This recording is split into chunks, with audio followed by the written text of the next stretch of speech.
Welcome to MMA Fancast. My name's Luke Payson, and I am honored to have a returning guest of the show back on the show, Miguel Francisco. Welcome back, sir. Thanks for having me.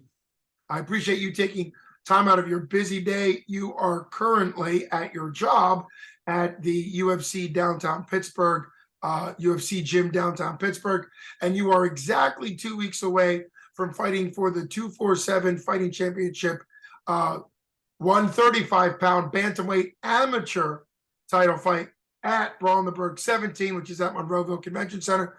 Let's jump right in. How excited are you to be fighting for this vacant belt? It's been a big deal. Some of the champions that have held the strap at 135, Cam Lamal Agar, and a now undefeated pro in Hunter Starner. Big names at 135. Before I've held the belt, how excited are you to have this opportunity for 247's bantamweight belt? Oh, I'm super pumped. I'm super grateful for the opportunity. And in the biggest, in my opinion, one of the toughest divisions in the whole combat sports, 135 is definitely a bunch of tough guys, some of the best fighters. So I'm just super excited to be able to represent myself in one of the biggest divisions in MMA. I completely agree with you. Now, MMA, anywhere you look, bantamweight is a big deal. And also, on sort of the regional scale, 247 is just filled with bantamweights. Your roommate and good buddy, Lucas Siebert, is a bantamweight that's going to be fighting up for the 145-pound belt against the former champ Cam Algar. So there's probably 4 or more bantamweights, true bantamweights, on the card. And that just shows how deep and how stacked the regional scene for bantamweight really is. Let's talk about the fact that you have fought most of your amateur career at 45. I know this is your second 135-pound fight, but it's been several years since you fought at it. Why push to make bantamweight now for this title fight? Honestly, it's just because when I went to Kings in California, I saw how big the actual 145ers were. I saw like Giga, who's a UFC fighter, featherweight, and I saw just how much big of a size difference he was than me. And then the 135ers that were there, they were roughly the same size as me. So, and they were telling me that I was definitely like the frame and size of a 35er. And John DeJesus always told me that I was naturally a 35er. So that's why I did my first few fights at 145, started to move down to 140, see how I felt with that. And I still felt like I could cut another 5 pounds. So that's why we're trying this out at 135, because hopefully this will be my last amateur fight. And if all goes well with the cut and the fight, then I'll just stick to 35. I mean, there's certainly a lot there. So thanks for sharing. First off, the Kings experience sounds like you learned quite a bit from training with kind of well-known UFC high-level guys, which is incredible. It also shows how much, and I say this almost every interview, how much, even though MMA is a solo sport, individual sport, there's countless number of teammates behind you, from training to some of the thoughts. You also mentioned John DeJesus, who is a former pro 247 Fighting Championship pro featherweight champion.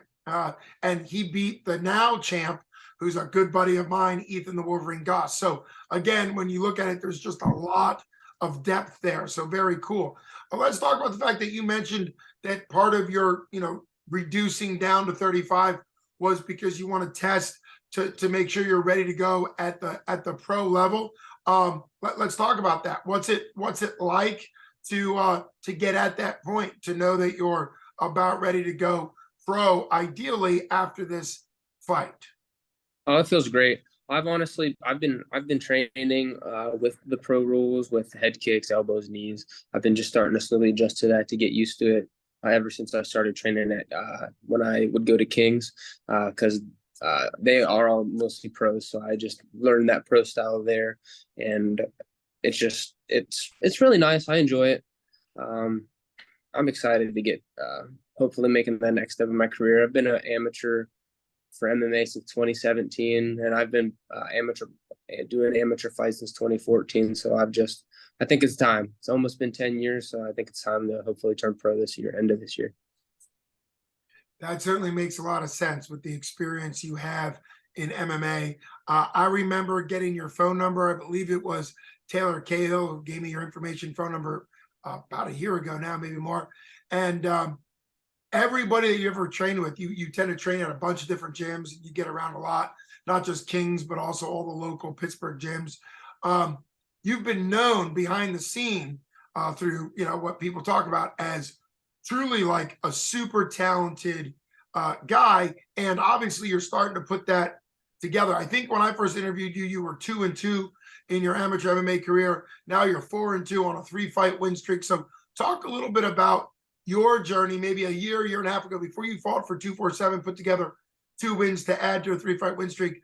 What was that journey like? Picking up a couple losses, but still being incredibly talented, and so many people around you knowing that you had a star potential and a future pro potential from everything I've heard, and now that I've watched you fight, everything I've seen. Yeah, honestly, I'd say how my reawakening would be, because before I was 1-2 in end of 2018. I joined the Army. I ended up having to get a shoulder surgery, and then from there, once my shoulder got cleared, COVID happened, and during that time when we were all quarantined, I had my like reawakening. I trained super hard twice a day. I was taking it super seriously. That was whenever I started training more on the fight team with the stout people. I met Kama and DeJesus, started working with them during the week and on the weekends as well. And then I had that fight that made me 2-2, and I had Jonas Rubiano and John DeJesus as my corner, helping me out just from both sides of those gyms. And then slowly I just kept getting built up and getting better by working with all the gyms in Pittsburgh. Because let's be honest, I think it's better that we all train together, because Pittsburgh's a small place. So I think that if we all just work together, minus if we have a few regional fights, but like in the grand scheme of things, eventually we all work together trying to get to that UFC goal. So I think it's good, because just each fight, I'm working with everybody from Pittsburgh, and I do my twice a year trip to Kings and getting better with the Cali boys. And I'd say ever since doing that, it helped me level up so much, because I found out what to do properly with strength and conditioning when I'm in California. I found out through there. I found out properly how to diet through mobile diet optimization, just taking everything a lot more seriously as well. Now I quit my job a couple months ago doing training full time. Got hired by the UFC gym, so I'm pretty much just, when I'm not training, I'm just a full-time coach. So I'd say taking that stress away definitely helped a lot. So I'm definitely a lot more zoned in with my training. So I'm not like super stressed, and I think that's another reason why this cut's been so easy for me. Well, big congratulations on the transitions in your life, getting hired by the UFC gym in downtown Pittsburgh, and also being able to become that pro fighter. I mean, you're still an amateur fighter, but as far as your training and your focus, and that also makes sense why to you pro is next, because we've talked about it a lot on this show, interviewing a lot of amateurs and even pros before they make it big. There's a lot of things to juggle. So I'm glad you're getting it all balanced and figured out. Now, you gave a great term like that awakening. I looked back on your Tapology, and your last fight before COVID was 2018. Of course, then you joined the military, and so thanks for your service there to our country. But the reality is that makes sense, right? That you matured as a person, you developed as a fighter. There's a whole lot of time between 2018 and very late 2021, and really then you started putting it together in 2022. So let's talk about your opponent, Jacob. I'm just kidding. Jacob Wiggins. What do you know about him? And he's 3-2. You're 4-2. It's a great matchup from Jim Mooney from 247, the head matchmaker there. And I think it is obviously a quality title fight. So what are your thoughts about him as your opponent? What are your thoughts for the fight? Yeah, I'm super excited to fight him. I heard he's got some good hands. He trains out of Temple MMA with Carvin Harborough, who just fought Ethan Goss, and I'm super excited to get it going with him. He's been fighting for a while as well. I think his first fight was in 2018, so I've only been fighting MMA a year longer than him, so I'm excited to showcase that one extra year of experience and see how it goes. Yeah, I think that's kind of a cool thing, right? A big part of the amateur development is to take tough fights, to strengthen your case to go pro by getting a win over him. Obviously, he's looking to do the same thing. It's also cool. You were mentioning Calvin Hero Harbaugh, who just fought for the 145-pound bout. Very exciting fight, and Ethan over in Goss really showed. I think that's another thing You've mentioned like all of Pittsburgh. Some people even say Pittsburgh versus the world. I believe that's maybe a Lucas Siebert thing. You've heard of him a little bit. So, yeah, you know, I think it's a great attitude to have, Pittsburgh versus the world. It's also exciting for 247 to be able to, like you said, you've seen his training partner fight because he's at obviously like a higher pro level. And so that's what we end up seeing, right? We end up seeing a couple gyms represented on 247. And then over the last 3 years that they've been in existence, really the depth of gyms, right? The level of talent just keeps growing because once a gym is represented, then more matchups happen. A lot of times Jim Mooney and Hunter talk about that fighters kind of match their own fight. You know, they figure out, oh, this guy could fight this guy. This guy's at this weight. So very exciting things. What would you want to show? Or I guess I won't use the word prove, but what would you like to display or show both for yourself and for the crowd of Roeville Convention Center 2 weeks from today, July 15th, for Brawl on the Burgh 17? Honestly, I'd say I'd like to showcase that I can have a decision win because all my losses are decision. So I'd like to showcase that my conditioning's on point now, and that I can go all 3 rounds and prove a point that I can win and be consistent, winning every single round. Compared to how my last few fights were just by first round finish. Hopefully this fight can show and showcase that I can go all 3 rounds and win. I love asking that question because the reality is every fighter, when you step in the cage, you have to have a purpose for being there. So to me, it makes perfect sense. You want to win, you want to get the belt. For a lot of people who don't know, your 4 wins have all been by stoppage of some type, TKO, submissions type stuff, and your 2 losses have been by decision. So to me, that makes sense. I think it's also obviously not a bad thing if you get another stoppage, and now all your wins are by stoppage, because we know the UFC, Dana loves to trout out that they have a 92.5% finish rate, right? Like that's what he loves talking about. But I also agree the fact that, no offense to Dana, but Dana doesn't step into the octagon to fight, right? And you as a fighter makes sense. You know, this is a 9-minute fight, advanced amateur rules. There's 5 advanced amateur fights for Brawl on the Burgh 17.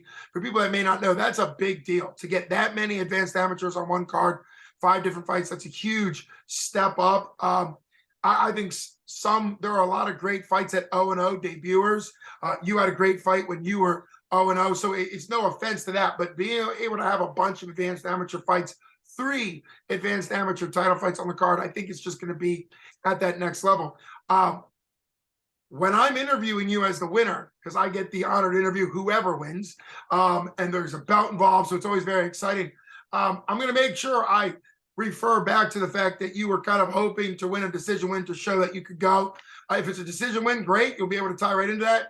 And your last win was in 33 seconds. So if it's a fast finish, then you can complain about how you finished your opponent too quickly. And obviously that's no disrespect. Jacob Wiggins, he's going in there. I've asked him to come on the show. I'd love to talk to him about the fight. I'm trying to cover as many of the title fights and how great Brawl on the Burgh 17 is going to be. Just as a fun question, you know a lot of jiu-jitsu. You're a striker, but you're a jiu-jitsu guy. You've had a lot of finishes. How excited are you, or how much are you going to be able to pay attention to Brawl on the Burgh 1, which is the night before? Obviously, you have a lot going on, but you're going to be weighed in by then because they're going to do the weigh-ins before Brawl on the Burgh because of the timing. So how excited are you once you make weigh-in, face-off, belt will be there, all that stuff? Once you do that, how excited are you to be able to go, or maybe pay-per-view or stream watch Brawl on the Burgh, and who are you mainly looking forward to watching? I'm super excited. I get to see it. Like, there's literally almost everybody in the Pittsburgh area competing, some against each other actually, which is kind of interesting because I train at like a lot of these gyms, and having them face each other is kind of cool. It's kind of like a what if situation. You get to see it. But I think the match that I'm most excited for is definitely Isaac versus Gray Maynard. I'm super excited for that. Yeah, the head coach, Isaac Greeley, and the only member of 247 Fighting Championships Hall of Fame. Incredible from the Mat Factory. He's taking on Gray Maynard, who does not need any introduction, but I'm going to have a fun time introducing and talking about him on the broadcast because two-time fight contender. Obviously, having had incredible fights versus Frankie Edgar. You mentioned 2 gyms facing each other, and legendarily, I think it's going to be a great matchup between Tanner Paul, and Jake Lowry. Those are big names, would never fight each other in MMA. And there's dozens. The last time I checked, there's pushing 30. Yeah, it's a 30. long night.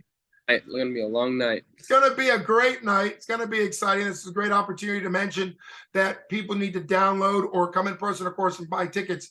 But you can also download the 247 Live app. You can sign up for the year. That allows you to watch everything, or you can pay-per-view event at a time. But with the fact that they're now doing back-to-back events, grappling and MMA, I think it just makes a lot more sense to just get the year. But I'm sure you're selling tickets. You always have a big fan group, so this is a great opportunity to mention. Buy tickets from fighters or from gyms. A lot of times gyms will also sell tickets from fighters and gyms. And if you sign up online for pay-per-view or 247, any of those online, 247fighting.com, make sure you pick Miguel Francisco or another fighter of your choosing to get the credit. Really, really exciting stuff. Can't wait for what's going to happen. Hats off to not only all the competitors, but to what Ryan and Jim and Hunter and everybody at 247 is doing, because I think sort of you could call like big grappling events where it's, cage in a cage, one-offs, huge matchups, super fights, I think is what they call it, like a super fight. I think that's going to blow up. I think people are going to absolutely love the intensity of a super fight, being able to get dream matchups from high-level black belts and all the different belts. And somebody like Ray Maynard, and I'm not going to put words in his mouth because I'd love to interview him on this show or interview him afterwards or whatever, but it's a big deal for anybody to be able to get this opportunity, because once somebody's not fighting, Gray's, I think, 45, and Isaac Reilly's 47. Once you're not fighting in the UFC, there's really not a ton of opportunities when you're kind of a legend in the sport. So I think the BJJ super fights makes perfect sense for 247. I think you're going to see that just grow and grow. But I appreciate you coming on. I wanted to talk about it because back-to-back nights, 14th and 15th July, people need to take off work or get there or get tickets. It's a huge stay in the area if you're going to go back-to-back nights. Just fantastic. Thanks so much for coming on the show. I can't wait to see you fight for the vacant 135-pound bantamweight 247 fighting championships amateur belts. Can't wait to see you live in person July 15th. Thanks so much. You've been listening to Luke Payson for MMA Fancast with Miguel Francisco. Thanks for having me. Thank you, brother. Always an honor. Best skills to you. You. Got it, brother. Thank you. All right. Bye.